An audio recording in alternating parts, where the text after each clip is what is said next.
What's up, everyone? My name is Tanya, also known as Tanya Trades. I've been day trading for 5 years now, and today we're going to talk about what are the most common challenges that traders face, whether it's fear, greed, lack of focus, or anything else. There are so many different mental issues that happen during trading that it can severely mess up your performance, right? So let's get started. Common challenges traders face and how to overcome them. I surveyed the people in my live stream chat. If you don't know, I live stream pretty much every day at 9:15 a.m. on this YouTube channel, and 2,145 traders responded. So here are the results of that poll. 24% of people said that their issue is anger over trading or tilts. 31% said that fear is their biggest issue. Meanwhile, the most common reason was they were impulsive or they lacked patience. 45% of people said that. That is definitely the majority here. So the first thing I want to really talk about here is this concept called Yerkes-Dodson law. So essentially, the optimum performance you're going to get is when you're at the midpoint of stress. You don't want to be too stressed because then you're going to be all over your trades, micromanaging them, kind of too anxious. And you don't want to be too relaxed because then you'll miss your trade or you won't manage it at all and you'll kind of be too slow on managing your trade, right? Or you won't care. You won't care about the risk of your trade. That's super important. So yeah, this is a super important concept to know, is that your optimal performance happens pretty much when your stress or your arousal is in the midpoint. You don't want to have too much anxiety, but you want to have enough stress so that you're focused and you have intention. So let's get into the first challenge that people face, which is fear. The issue it causes is that it can cause you to miss a trade or be scared to enter that trade, or it can cause you to micromanage your position, move your stop loss too soon before the trade has had enough room to breathe, and then mess up your performance, miss out on a really good trade. So some causes of fear are you have a lack of confidence in your trading system. You haven't back tested it enough. You need more screen time experience and journaling, and you need to review your past trades and what they looked like. That's the solution to that. If you have your own database or your past trades, it's going to help you really build up that confidence to know that your trading system works. So then you will be able to press the button the next time. Here's some more solutions. Size smaller. That will make you less fearful. Take the smallest amount of risk that you want for that trade. Practice putting in some limit orders, stop loss, and take profit, and then just take your hand off the mouse and let it play out. That's an actual real-time strategy I use all the time. If I know I don't need to manage a trade anymore, hands off the mouse. Just let it play out. That's it. If you kind of envision yourself to be uncomfortable before the trade plays out, you're expecting it, and then you're actually more comfortable during the trade. So if you envision yourself being uncomfortable, it's a normal thing. Yeah, it's normal and part of being human. And then if you have more exposure to that uncomfortableness, it actually helps you be less fearful over time. You get used to it. Simply exposure therapy. Here are some tools to reduce stress. There's something called a physiological sigh, and that works immediately in the moment. So what you want to do is take a deep inhale as much as you can through the nose, and then take a second quick inhale through the nose, and then exhale through thinly pursed lips. That's an actual evolutionary behavior that animals do after they're hunted by predators. And also, it's also a behavior that people do all the time.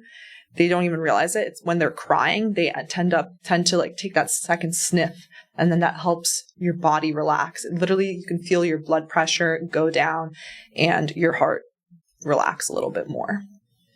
Another thing is a stress ball or a fidget toy. Have it at your desk so you can fiddle with it, so you're less likely to fiddle with a mouse and mess up your trading. Another thing is like looking away from the screen for a moment, look into the distance. Your eyes are part of your nervous system. People don't really realize that. Your eyes are part of your brain. So actually, when you're looking at things up close, you are really focused and in a heightened state of stress. So then if you look out into the distance, it's actually the opposite. And that's why being out in nature is helpful. But yeah, even just looking out across the room, a few feet away, it's going to help you out there. Lastly, envision potential scenarios before the trading session starts or before your trade develops. Envision yourself getting stopped out. That way you're able to accept the outcome of the trade before it even happens. If you start your morning with some exercise or a cold shower, that also helps get your blood flowing and increases your stress at the beginning of the day. And it really helps you get focused and also deal with stress later on in the day because you're more tolerant to stress.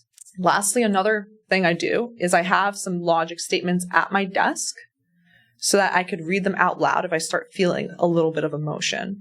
So, for example, an example for a logic statement for fear is, I have to take the trade in order for the probabilities to play out. I backtested this and I trust my strategy. Here's a second reason why people struggle is because of anger, overtrading, or tilt. It's often an overconfidence issue. People don't really realize it because you're pretty much demanding to be correct or needing to find a win right away, and you're forcing your will onto the market. So it's a really slippery slope, and it's the quickest way to blow up accounts, honestly, because once that gets out of control, it's hard to stop it. So the solutions for that, if it's an overconfidence issue, you should be mapping out your anger. You should be journaling your own emotions, mapping out your own emotions, just like you're journaling your trades, right? So you want to have like a piece of paper by your desk, scale of 1 to 10 anger. What are your thoughts on a level 1 anger? And what are your actions during level 1? What are your thoughts or actions when you're level 3 anger? Maybe you're like huffing under your breath. Maybe you're thinking, I'm so annoyed, this market is rigged, or something like that. If you're plotting it and you can see where you are on the scale, then the next time that happens, you're able to recognize it better and bring yourself back to baseline. Take necessary steps to regulate before you're past the point of no return, you guys. Second, logic statements for anger as well. So here's some logic statements for anger. A loss is just another business expense, and my setup will happen again on another day. Lastly, the number one reason in the poll why people feel is their number one issue in trading.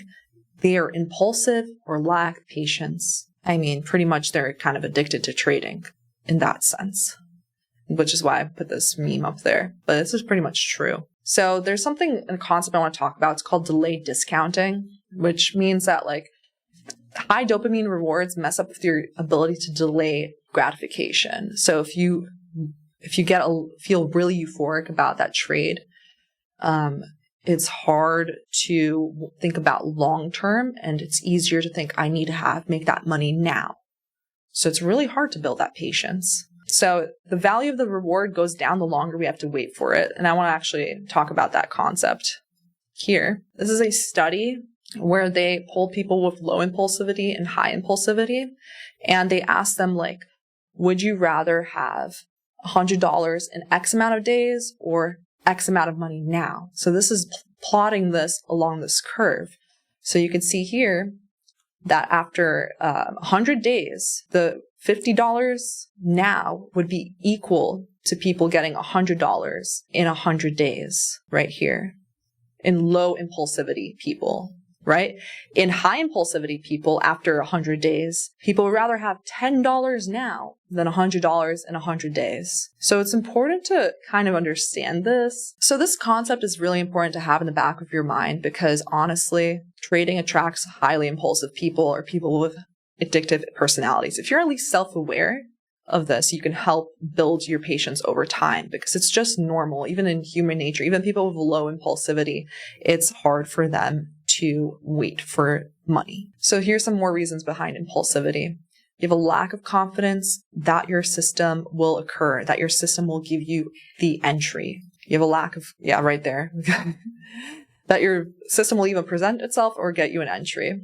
You also might be seeking a thrill. You want the money now. That's normal. That's part of human nature, like we just talked about. And also, willpower is not an infinite resource. I think knowing that is super important because you could have discipline at the beginning of the session, and it could literally erode because you're using up so much energy. If you're lower in that energy, it's just harder to fight your impulses. So your solutions for that, mindfulness, just being aware of it, practice resisting urges, just in like even daily life, but like especially in trading, resist the urge to just to chase price. Or in real life, you can practice resisting urges such as like, oh, I want to have dessert right now, even though I don't deserve it. Or I have the urge, I don't want to go to the gym. If you actually instill some discipline into your day-to-day life, how you do one thing is how you do everything.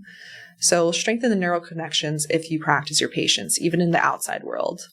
I think also another thing that you could do is have some hobbies that instill patience. So like slower paced hobbies in this world where everything is just fast paced. If you have a slower paced hobby, maybe you're painting, maybe you're gardening, maybe you're just taking care of your lawn, maybe you're golfing, or learning how to play an instrument, that really just strengthens your patience over time and being less impulsive. Another thing, again, practice those limit fills. Don't allow yourself to just mark it order in if it didn't retrace to your limit fill. Again, hands off the mouse always helps me. I just have a little mantra like hands off the mouse if things get a little hard. Have a clear defined model and rule set. If you have a list of rules and guidelines right on your trading desk, in those moments you can refer to it and then literally check off, is this my checklist? Is this my model? And it's a clear yes or no. Final thoughts, approach each trade from a lens of curiosity or testing a theory rather than tying it to your own self-worth. That way you're really able to detach from the outcome and really see it through. Think long-term. You can't control the market, but you can control your actions. Control what you can control. You are in the driver's seat. Thanks for watching, you guys. If you like this video, give it a thumbs up and make sure to subscribe to see my next videos. See you next time.